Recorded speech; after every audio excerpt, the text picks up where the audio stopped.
Diwata, lumalaki na nga ba ang ulo? Hindi na nga ba namamansin sa mga maliliit na mga vloggers?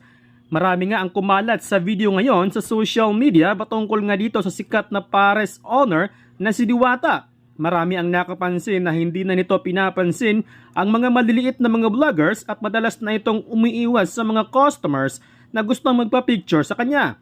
Marami rin ang pumuna kay Diwata na malalaking mga vloggers at artista lang umano ang ini-entertain nito. May mga fans din na gustong magbigay ng regalo kay Diwata, ngunit hindi nito tinanggap at dinaanan lamang nito. Marami naman ang dumipensa kay Diwata na sana'y maintindihan daw ng lahat ang sitwasyon nito. Focus lang umano siya sa kanyang negosyo at wag naman daw sanang dibdibin ang mga pagkakataong hindi makapagpa-picture etong si Diwata. Patuloy na inulan ng mga blessings ngayon si Diwata mula sa iba't ibang mga vloggers at mga sikat na personalidad. Kamakailan ay binigyan nga ng napakalaking blessings ni Rosmar atong si Diwata at nakatanggap naman ito ng blessings mula kay Glenda. Samantala tila ba hinamon pa ni Otlom si Glenda matapos nga siyang tanungin ng isang vlogger na kung tatanggapin ba nito kung sakaling kukunin siya ni Madam Glenda sa skincare.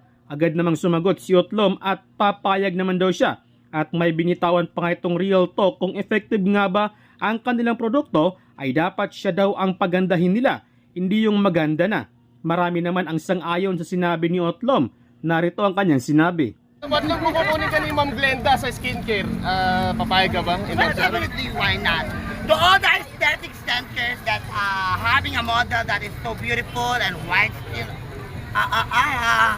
huwag kayong tanga. Eto ako. Kung talagang gumagana ang mga sabon at gamot ninyo, ako ang pagandahin nyo. Hindi yung maganda, pinapaganda nyo pa. Abnormal.